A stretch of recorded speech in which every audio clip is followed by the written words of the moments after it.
Je suis ravi de vous dire bonjour à tous. Nous sommes arrivés au moment où nous allons pouvoir avancer dans l'enseignement, c'est-à-dire avec la parole du Père Yava et de Yahushua. Nous allons suivre le numéro 16 de l'enseignement pour aujourd'hui. Donc nous sommes à nouveau arrivés au moment où nous allons pouvoir avancer avec l'enseignement qui porte le numéro 16 pour notre enseignement d'aujourd'hui. Et le titre de l'enseignement, c'est que vous devez être baptisé par Elia lorsque vous êtes convaincu. Et je vais continuer pour que vous soyez sauvés, pour que vous ne péchez plus. Justement, donc, vous devez être baptisé. Mais pourquoi devez-vous être baptisé? Pour quelle raison? Lorsque vous êtes vraiment convaincu, excusez-moi, la loi dit que il faut faire de toutes les nations des disciples et les baptiser après. Nous allons lire cette parole d'abord, qu'il faut faire de toutes les nations des disciples et les baptiser après, selon le livre de... Qui déjà? Marc. Attendez d'abord. Non, c'est Matthieu 28.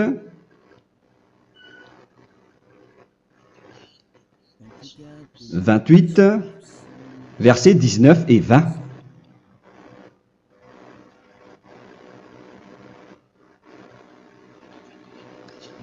Matthieu 28, 19, 20.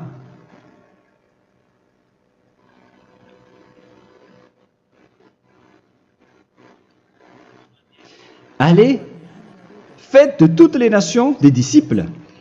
Ici, donc, il faut faire toutes les nations des disciples. Les baptisons au nom du Père, du Fils et du Saint-Esprit. Donc, à la fois,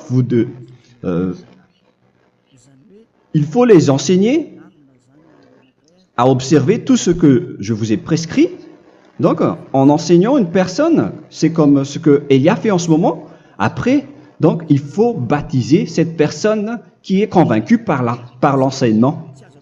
Donc, on ne doit pas baptiser une personne qui n'a jamais entendu cet enseignement. Voilà la première loi.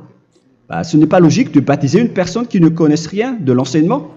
Et après le baptême, l'enseignement continue encore, comme ce que Elia fait en ce moment. Il enseigne toujours, même les personnes baptisées. Donc, on continue toujours à enseigner. Mais le baptême est donc une loi, tout d'abord. Donc, une fois convaincu, vous devez être baptisé. Moi, je ne vais plus parler du sujet d'enseignement que vous connaissez déjà, parce que vous êtes déjà convaincu. Donc, si vous voulez être nettoyé, lavé de vos péchés, pour que vous ne péchez plus dans ce saint royaume où il y a Elia, alors vous devez être baptisé, car c'est une loi selon l'Acte des Apôtres 22:16. Pourquoi tardes-tu? Lève-toi, appelle son nom et sois baptisé. C'est dans Actes des Apôtres, chapitre 22, verset 16. Actes des Apôtres 22:16. Nous allons lire ensemble cette parole. Et maintenant, que tardes-tu? Lève-toi, sois baptisé et lavé de tes péchés en invoquant le nom de Dieu. Donc, une fois qu'une personne est convaincue de cet enseignement, comme vous qui m'écoutez en ce moment, la loi pour vous, c'est que vous devez invoquer son nom. C'est-à-dire que le nom est important pour répondre aux personnes qui disent que ce n'est pas le cas, en disant que si vous croyez, c'est suffisant. Sachez que c'est un enseignement du diable pour ceux qui disent cela. Au contraire, il faut invoquer son nom, car c'est celui qui invoque le nom de Yahva qui sera sauvé. On vous a déjà enseigné cela. Donc, il faut que vous vous levez, il faut invoquer son nom. Il ne faut plus attendre. Vous ne devez plus attendre ni hésiter. La loi vous dit, levez-vous. On vous dit aujourd'hui, on vous ordonne aujourd'hui de vous lever. N'hésitez plus. Et après, vous devez invoquer son nom en vous rapprochant du royaume de Yahushua, de l'église de Yahushua, d'appeler tous les responsables au téléphone, même pas au téléphone. Il faut directement assister à l'assemblée de Yahushua dans cet endroit, car il faut que tu te lèves et sois baptisé en invoquant son nom. Et c'est ici, à l'église de Yahushua, que vous devez invoquer son nom. Alors, c'est une loi, vous ne devez plus rester dans votre maison et il faut nous rejoindre maintenant. Soyez baptisés en Yahushua et non pas en Jésus, car les baptêmes que vous avez faits auparavant n'est pas le baptême en Yahushua. Donc, votre baptême n'est pas valable, n'existe pas du tout. Et votre baptême, au contraire, il est pire. Lorsque vous l'avez fait avec des autres dieux comme Jésus, car vous allez le revêtir jusqu'à votre mort. Car selon Galates 3, 27, vous revêtez le Dieu à qui vous êtes baptisé. Comme par exemple, si vous êtes baptisé en Yahushua, vous revêtez en Yahushua. Mais les fidèles de Jésus, ils revêtent Jésus. Alors que vous voyez bien que ce Dieu, c'est un faux Dieu qui n'ôte pas les péchés, qui vous jette en enfer et qui n'existe même pas. Parce que si jamais il existait, vous devez aussi être ôté de vos péchés. Mais ce n'est pas le cas. Vous revêtez un faux Dieu, un envoyé du diable. Pourquoi? Car tous ceux qui sont pécheurs viennent du diable. Nous allons donc lire la parole de Dieu à ce sujet dans Galates 3, 27 pour vous dire que c'est un faux baptême que vous avez fait. Donc si vous avez été baptisé en lui, alors vous allez être avec le diable jusqu'à la fin. C'est ce qui est pire avec votre baptême qu'il faut enlever et supprimer rapidement, car vous êtes avec le diable.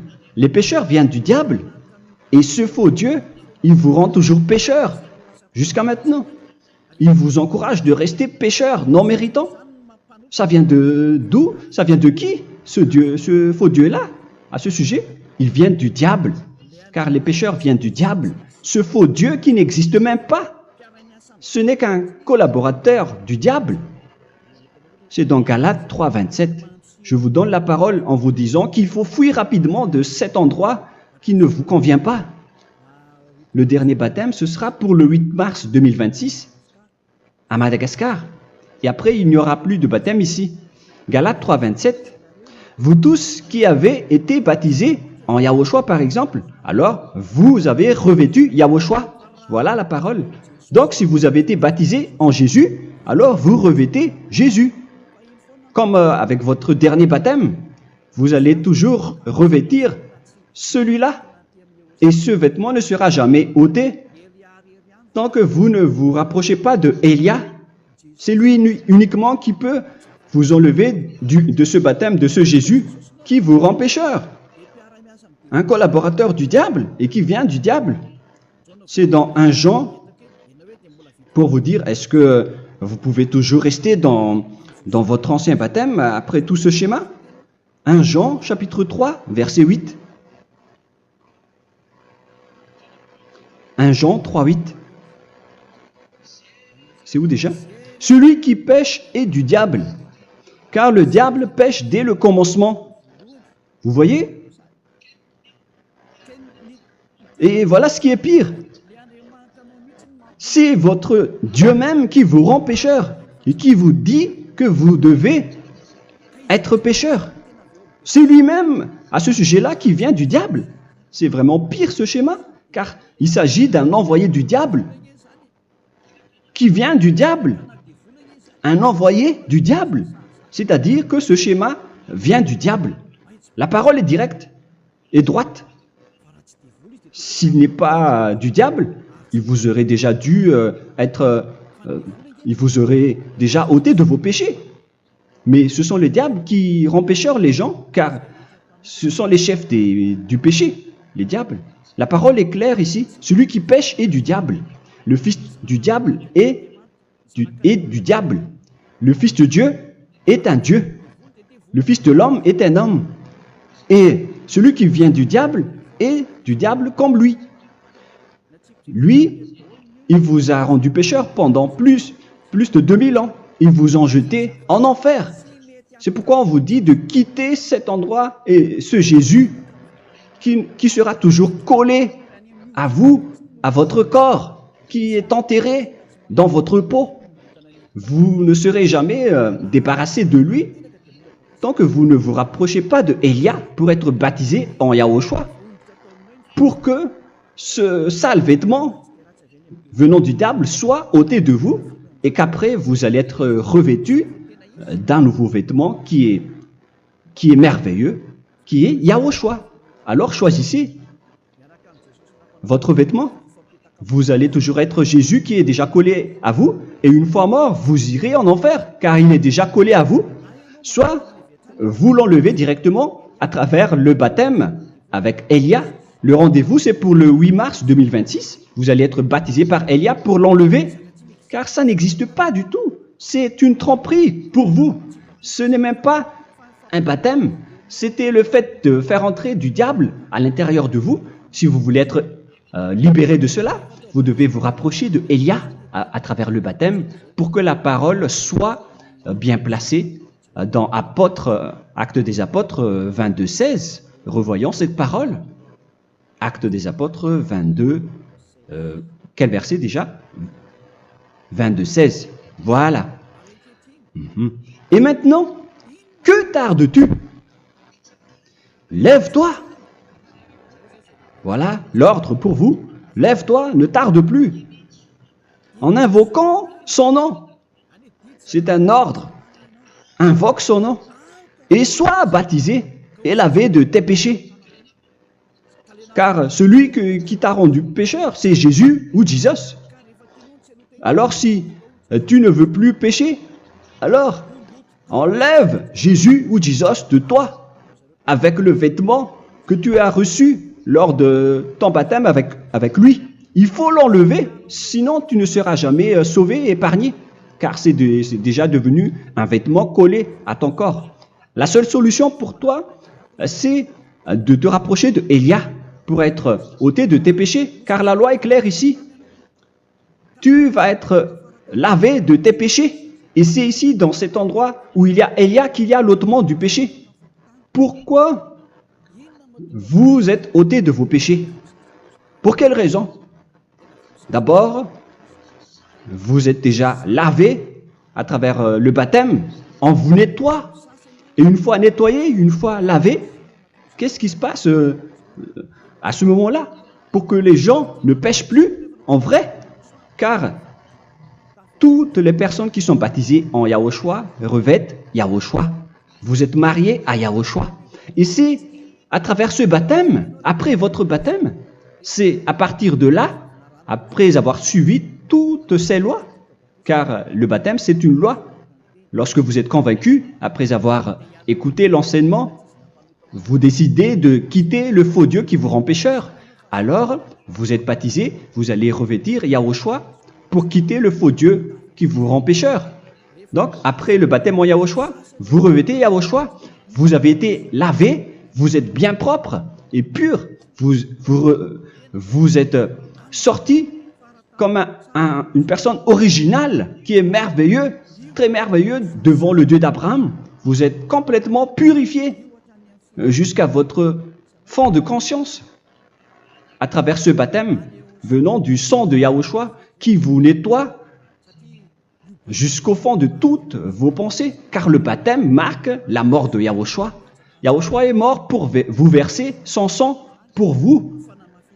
Tout cela confirme votre relation avec Yahushua, car le baptême vous dit que vous êtes mort ensemble avec Yahushua et vous êtes ressuscité ensemble avec Yahushua. Vous avez été enterré avec lui et vous avez été ressuscité avec lui dans la vie éternelle. Voilà la vie avec Yahushua et le baptême avec Yahushua. C'est pour montrer la bonté de Yahushua pour chacun de vous concernant cette merveille. Voilà le baptême, c'est la mort avec Yahushua. C'est pourquoi je vous ai dit, en même temps, c'est la mort pour vous et c'est aussi votre purification. C'est dans Romains, chapitre 6, verset 4. Nous avons donc été ensevelis avec lui par le baptême en sa mort, afin que, comme Yahushua est ressuscité des morts par la gloire du Père, de même, nous aussi, nous marchions en nouveauté de vie. Donc, on était morts avec Yahushua à travers le baptême, et c'est après aussi que nous avons été ressuscités vers la nouvelle vie. Verset 5. En effet, si nous sommes devenus une même plante avec lui par la conformité à sa mort, nous le serons aussi par la conformité à la résurrection. Nous voyons bien ici que nous étions morts ensemble avec Yahushua à travers le baptême. Nous étions morts ensemble avec lui. C'est clair ici. On parle ici du sujet du baptême. Nous avons donc été ensevelis avec lui par le baptême en sa mort, mais pas avec autre chose. C'est clair alors à travers cette parole que c'est à travers ce baptême que nous allons avoir la même geste que Yahushua. Donc si vous voulez être ôté de vos péchés, vous devez entrer dans le baptême. Et une fois baptisé, la personne est intégrée directement au ciel des cieux. Mais il y a des étapes à suivre avant d'arriver là-bas, hein, ce que je suis en train de vous enseigner en ce moment, car l'objectif du baptême, avec la mort et la résurrection, et l'enterrement, après la fin de votre chemin, c'est le ciel des cieux. Et on parle de vous en tant que vivant. C'est dans Éphésiens chapitre 2, verset 6. Éphésiens 2, 6. Et il nous a ressuscités ensemble, c'est-à-dire ressuscités avec Yahushua après le baptême, et nous a fait asseoir ensemble dans les lieux célestes en Yahushua, c'est-à-dire au ciel des cieux. Voilà donc les avantages des personnes baptisées en Yahushua, ceux qui ne pêchent plus. Et l'objectif, les excuses, l'objectif, c'est d'accomplir la parole de Yahushua qui a dit « Ne péchez plus ». C'est ça l'objectif du baptême. Le baptême, c'est que vous n'allez plus jamais pécher. Selon la parole de Yahushua, qui se trouve où déjà? C'est dans Jean chapitre 8, verset 11. Jean 8, 11. Excusez-moi. Elle répondit, « Non, Seigneur. » Et Yahushua lui dit, « Je ne te condamne pas non plus. Va et désormais ne pêche plus. » Donc l'objectif de votre mort et de votre résurrection avec Yahushua, c'est d'arriver dans cet endroit où vous ne péchez plus. C'est la loi de Yahushua, la loi de la perfection que vous devez suivre. La finalité, c'est que vous ne devez plus pécher. C'est une loi incontestable, car c'est la justice en Yahushua. Il ne faut plus jamais pécher. Et c'est vraiment la vérité. Et il a même confirmé cette parole 2 fois, à 2 reprises, selon aussi Jean 5, 14, que nous allons lire également. Il a répété cette parole 2 fois.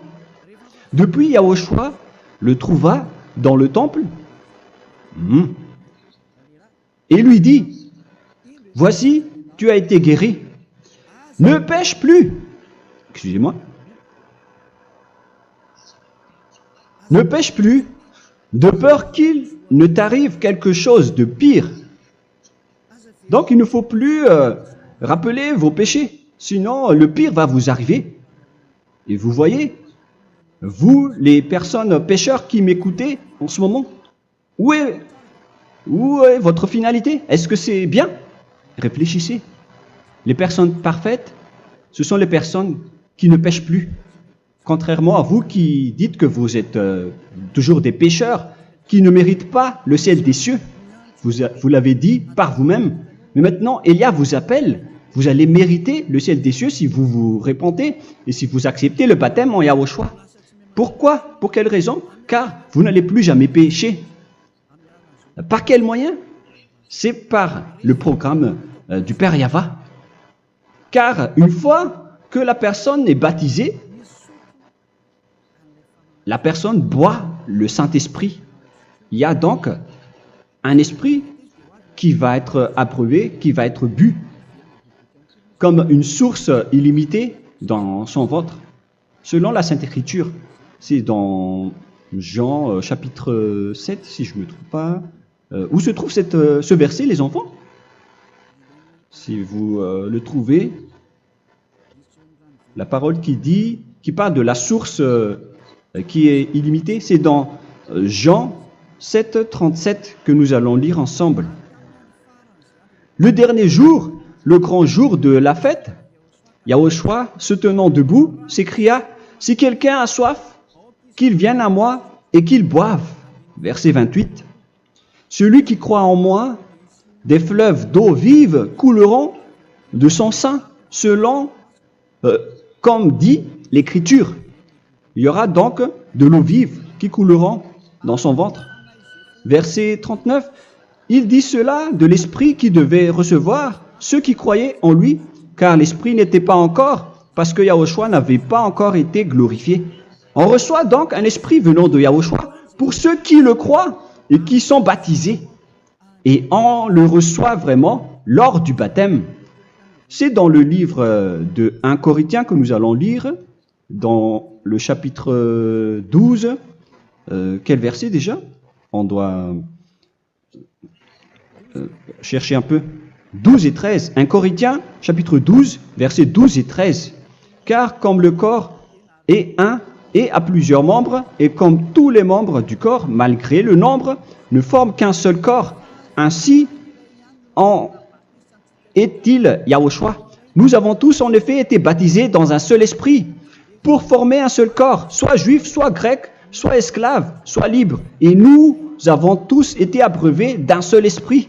C'est dans le baptême, donc, qu'on reçoit l'esprit unique, un seul esprit.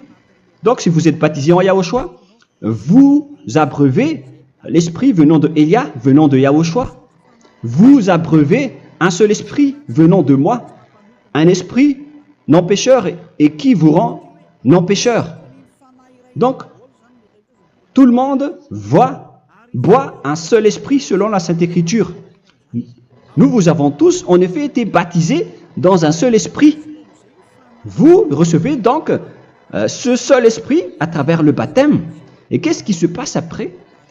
Le Saint-Esprit va vous guider désormais. Vous le recevez lors du baptême et celui qui va vous guider pour que vous ne péchez plus. C'est dans Jean, quel chapitre déjà? Je ne me souviens plus.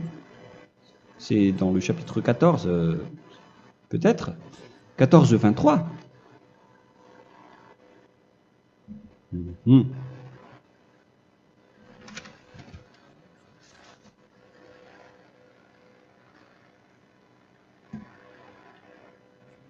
Où il est passé déjà?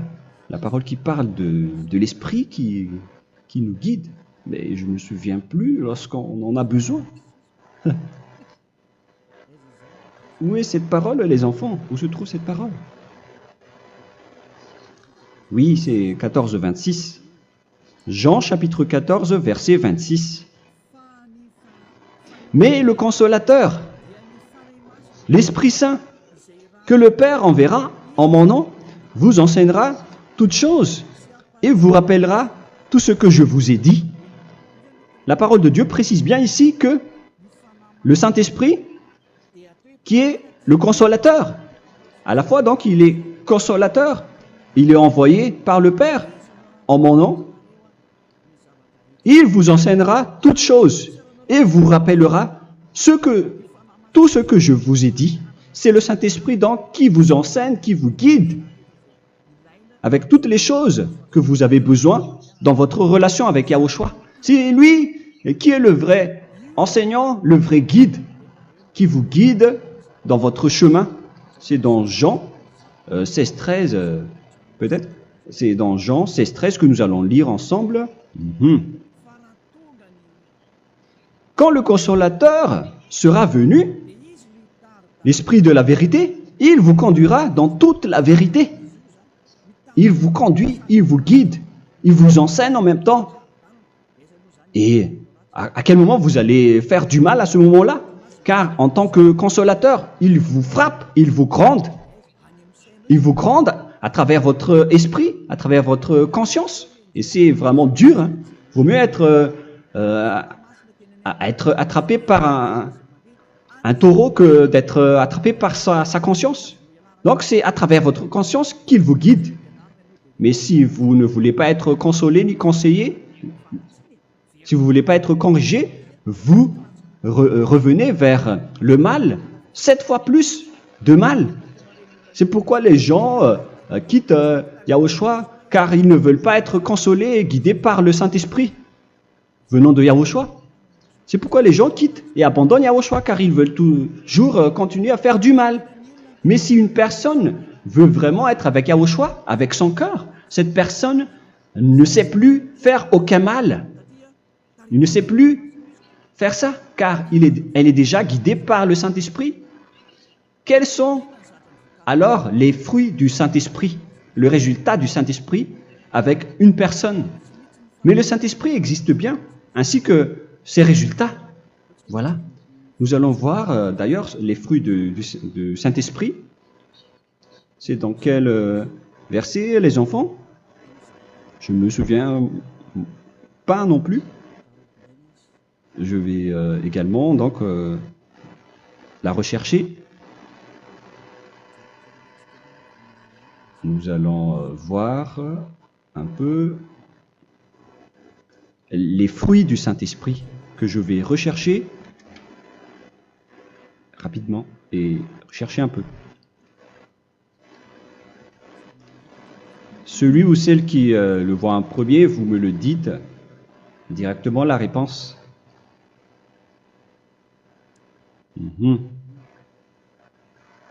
Comment? Galates 5.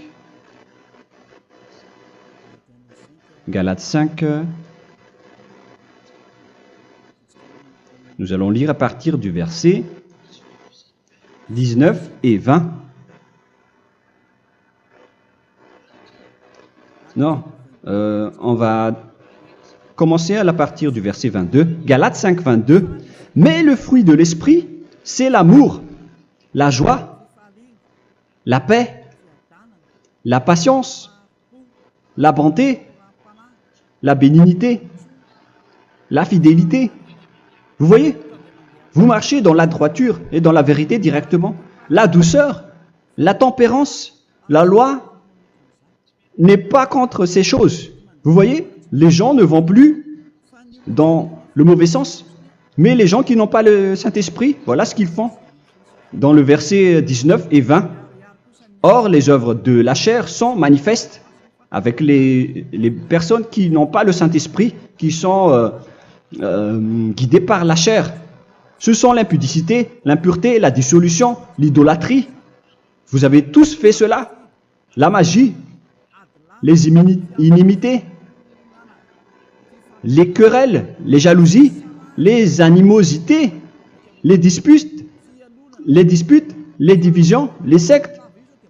Verset 21, l'envie, l'ivrognerie, vous qui êtes ivrognes, qui fréquentez les boîtes de nuit, qui dites toutes sortes de gros mots, les excès de table. Et cette parole vous convient, vous concerne même, vous qui m'écoutez en ce moment. Et je vous dis, comme je vous ai déjà dit autrement, celui qui fait cela n'héritera pas le royaume de Dieu, c'est-à-dire vous n'entrerez pas au ciel des cieux. C'est valable pour vous les pécheurs. Vous pouvez vous mesurer par vous-même, vous qui êtes avec Jésus ou Allah. La parole est claire pour vous, vous n'irez jamais au ciel des cieux. La question qui se pose, où est alors votre espoir, vous qui allez prier? Car la parole de Dieu vous lit déjà votre finalité. C'est la parole du Dieu d'Abraham qui a engendré Yahushua, son fils. Voilà la loi qu'il a dit aux apôtres. Les malfaiteurs n'iront jamais au ciel des cieux. Mais pourquoi vous allez encore rester là-dedans? Pourquoi ne pas rejoindre Élia pour être purifié et lavé? Rapprochez-vous d'Élia pour que votre esprit soit sauvé. Le dernier baptême aura lieu pour le 8 mars 2026. N'attendez pas ce dernier jour. Dès maintenant, inscrivez-vous votre nom dans le baptême si vous ne voulez pas être jeté en enfer. Mais si vous voulez être jeté en enfer, alors tant pis pour vous. Alors que vous avez peur de mourir, et vous allez chez le médecin lorsque vous êtes malade, vous avez peur du feu de charbon, alors que ce n'est qu'un petit feu de charbon. Là, on parle de l'enfer. Hein. Alors, il faut bien réfléchir et soyez bien conscients. Voilà donc le sujet du Saint-Esprit. Maintenant, nous allons lire le livre des Éphésiens. Éphésiens, chapitre 4.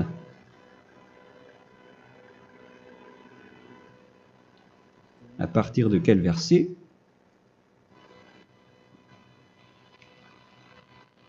Allons-y.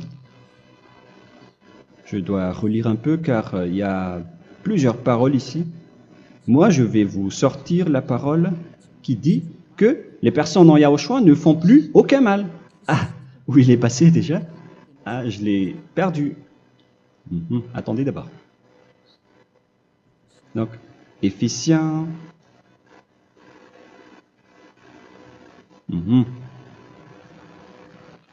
C'est dans le chapitre 5, on dirait. Et nous allons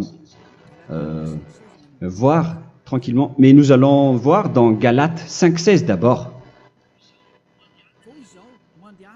Je dis donc, marchez selon l'esprit, et vous n'accomplirez plus les désirs de la chair. C'est-à-dire donc que vous devez être baptisé, car sans le baptême, vous n'aurez jamais le Saint-Esprit. Verset 17. Car la chair a des désirs contraires à ceux de l'esprit, et l'esprit en a des contraires à ceux de la chair. Ils sont opposés entre eux, afin que vous ne fassiez point ce que vous voudriez. L'esprit et la chair s'opposent toujours. Alors il faut suivre l'esprit maintenant pour aller au ciel des cieux. Et voilà donc la suite de la parole. Éphésiens 4:21. Si du moins vous l'avez entendu, et si vous, conformément à la vérité qui en est en Yahushua, c'est en lui que vous avez été instruits à vous dépouiller, eu égard à votre passé, du vieil homme qui se corrompt par les convoitises trompeuses, à être renouvelé dans l'esprit. Donc l'esprit travaille et va dans votre conscience et dans votre intelligence, et à revêtir l'homme nouveau créé selon Dieu dans une justice et une sainteté qui produit la vérité. Le Saint-Esprit donc vous rend droit pour que vous ne soyez pas dans le mauvais chemin, et il vous guide dans la justice et dans la vérité. Voilà directement pour les personnes en Yahushua. Et c'est quoi la suite? C'est pourquoi renoncer au mensonge. Il ne faut plus mentir. Même dans les 10 commandements, ils ont dit ne mentez pas. Mais c'est juste une parole. Mais les gens, lorsque ils sont pressés, ils font des mensonges. Mais pour les gens en Yahushua, ils renoncent directement au mensonge. Et que chacun de vous parle selon la vérité à son prochain. Car nous sommes membres les uns des autres. Si vous vous mettez en colère, ne péchez point.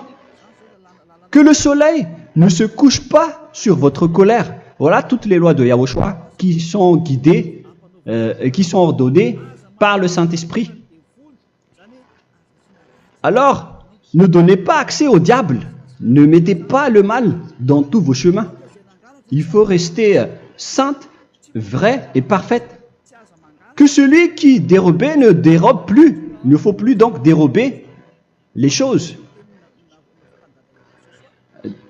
Et il ne faut plus donc voler quelque chose. Mais quelle est la parole du Père Yahweh et de Yahushua? Mais plutôt qu'il travaille en faisant de ses mains ce qui est bien, pour avoir de quoi donner à celui qui est dans le besoin. Qu'il ne sorte de votre bouche aucune parole mauvaise, mais s'il y a lieu, quelques bonnes paroles qui servent à l'édification et communiquent une grâce à ceux qui l'étendent. N'attristez pas le Saint-Esprit de Dieu, par laquelle vous devez être scellés pour le jour de la rédemption. Il faut toujours laisser le Saint-Esprit vous guider, ne l'attristez pas, sinon vous n'allez pas avoir la selle. À la fin des temps, à l'époque de Gog, on va vous donner le Saint-Esprit pour que vous soyez scellés.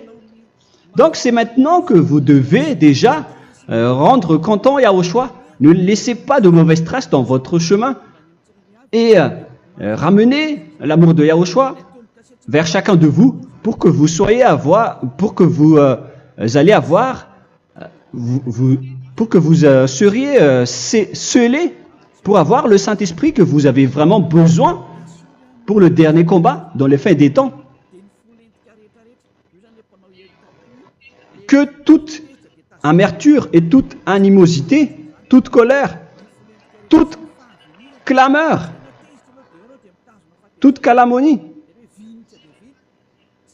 il ne faut pas retenir et garder la colère, toute calmeur, toute calomnie et toute espèce de méchanceté, tout ce qui est rancune, ni rancœur. Il faut arrêter tout cela. Mais c'est différent de gronder une personne. On parle ici des personnes qui est en colère sans raison. Mais lorsque vous grondez, vous n'allez pas dire à votre enfant « Mon enfant, ne faites pas ceci, ne faites pas cela ». Au contraire, si vous faites cela, votre enfant va danser devant vous. Donc, voilà ce que je veux vous dire. Il faut que vous enlevez toute calomnie et toute espèce de méchanceté. Voilà donc les lois de Yahushua qui sont sorties à travers le Saint-Esprit. Moi, je vous donne des échantillons, mais ce n'est pas au complet. Hein. La loi de Yahushua sont illimitées à travers le Saint-Esprit en fonction des circonstances et de la situation pour que vous n'attristez pas le Père Yahva et le Yahushua. Que toute amertume, verset 32, soyez donc bons les uns envers les autres, Éphésiens 4, 32, compatissant, vous pardonnant réciproquement. Donc, il faut que vous pardonnez votre ami si jamais il y a eu un petit problème. Laissez ça de côté. Il faut que vous vous pardonnez, mais il ne faut pas que vous allez recommettre des péchés après. Hein. En Yahushua, lorsque vous vous pardonnez, après il n'y a aucune rancune, comme lorsque Yahushua vous a pardonné. Mais ce n'est pas que vous allez encore revenir dans le péché. Non, non, non. C'est dans Hébreux 10, 26 qui parle des péchés volontaires. Hébreux.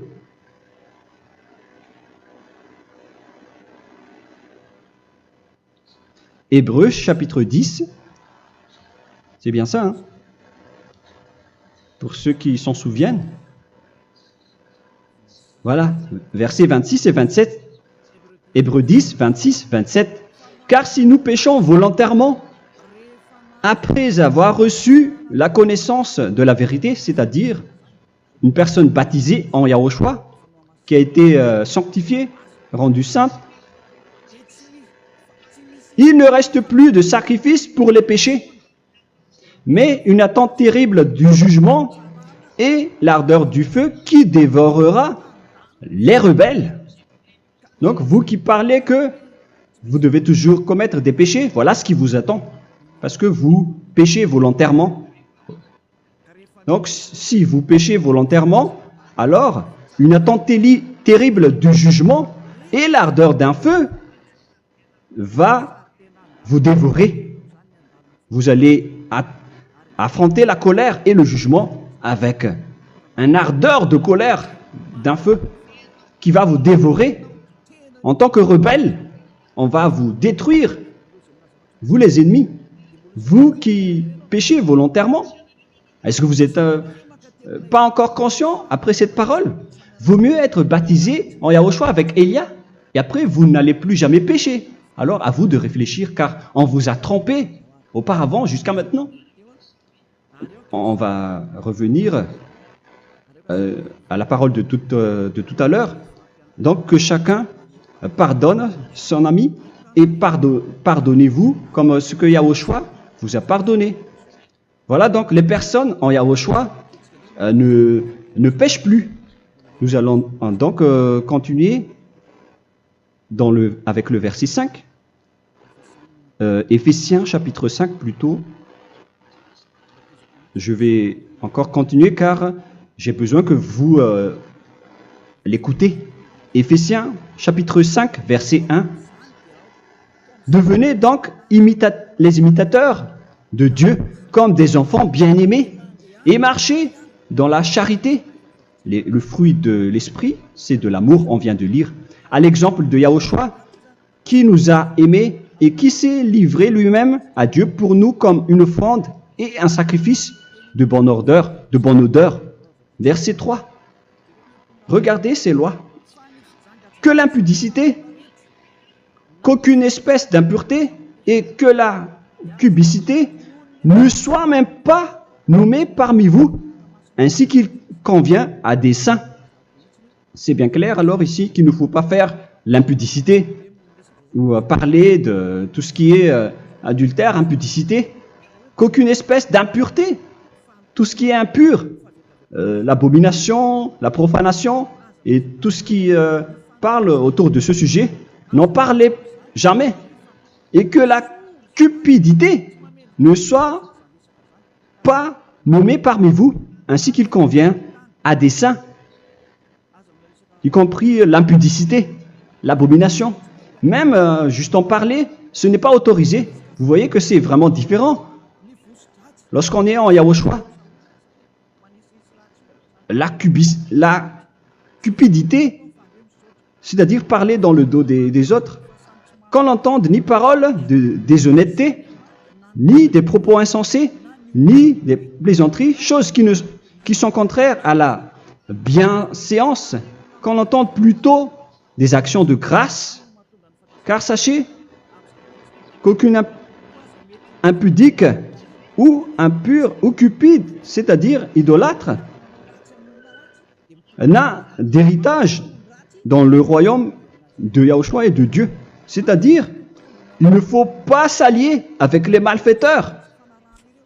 Les enfants du mal, ne vous alliez pas avec eux. N'acceptez pas ce qu'ils font. Ne collaborez pas avec eux. Ne cachez pas le mal qu'ils font. Car sinon, directement, votre sainteté va être détruite. La parole est claire. Ne vous alliez pas avec ces derniers, car vous allez être le fils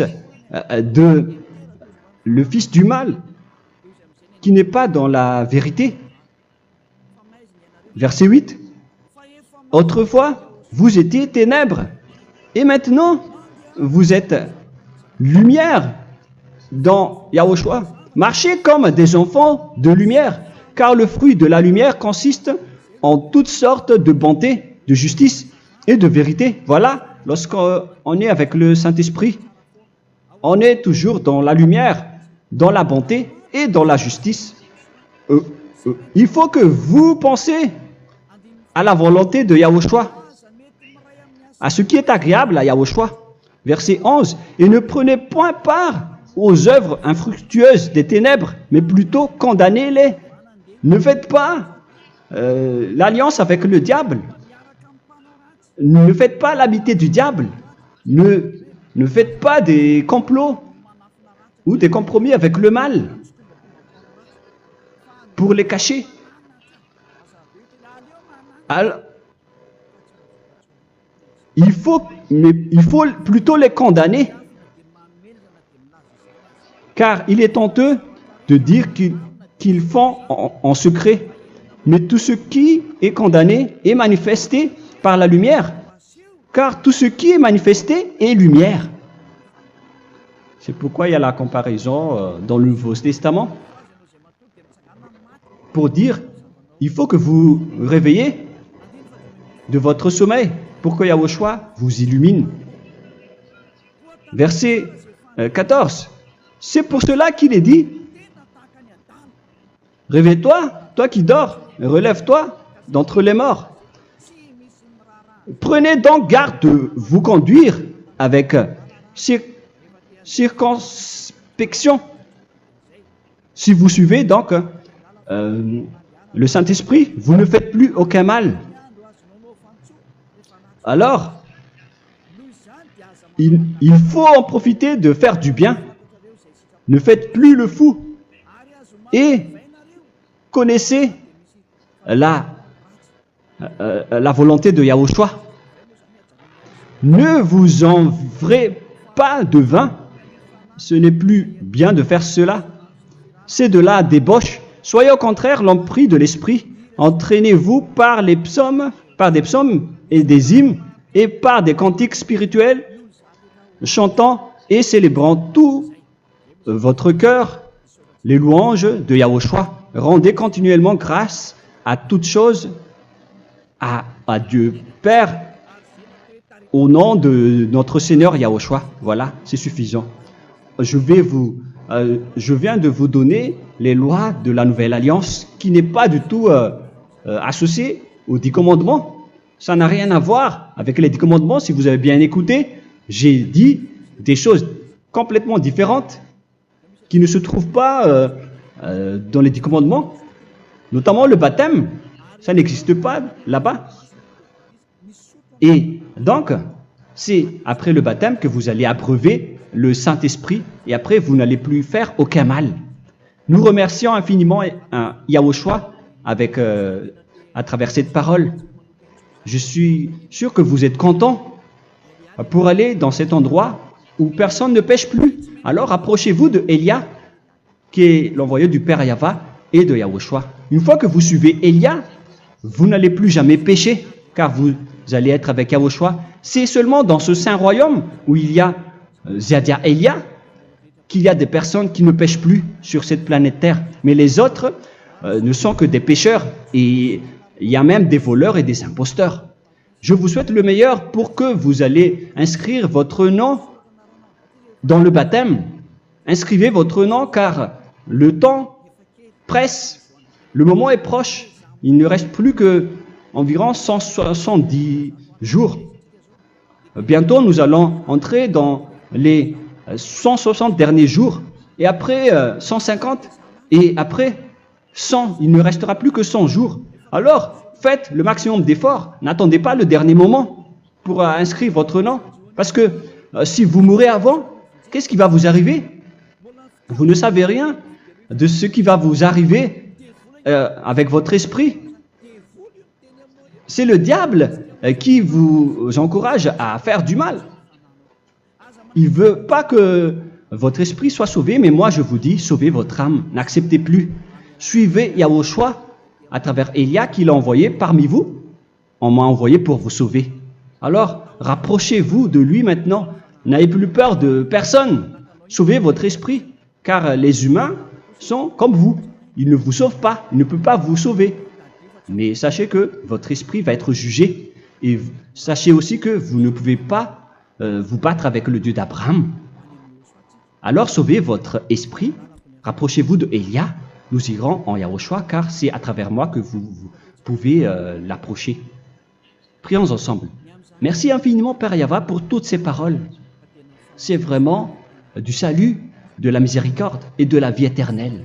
Faites en sorte que les gens connaissent cette vraie parole que je suis en train de leur donner, car c'est de l'amour et c'est du salut pour eux. Sauve-les, Père Yahva, pour qu'ils soient conscients de la vérité. Ce qu'ils ont fait auparavant ne sont pas du tout vrais. Voilà le vrai salut pour eux. Père Yahva, tu es le Dieu de toutes les choses. Tu es le Dieu du ciel des cieux. Tu es le Dieu de Yahushua. Tu es le Dieu de Ziadia Elia. Ouvre la conscience des gens pour qu'ils écoutent cette vérité, pour que chacun court pour prendre une décision et pour qu'ils n'attendent plus personne pour se rapprocher de toi, Père Yahweh et Yahushua. Donne la force à chacun pour qu'ils te cherchent. Sauve les gens, Père Yahweh, pour qu'ils échappent à la destruction de leur chemin et de leur esprit, pour qu'ils écoutent la parole de Élia venant de toi, Père Yahweh, et de toi aussi, Yahushua. Sauve les gens, et je suis confiant que tu vas vraiment sauver les gens, pour que tu ouvres tes portes pour terminer cette période de salut. Merci, Père Yahweh. Gloire éternelle à toi. Je demande tout ça aux Malagasy et au reste du monde.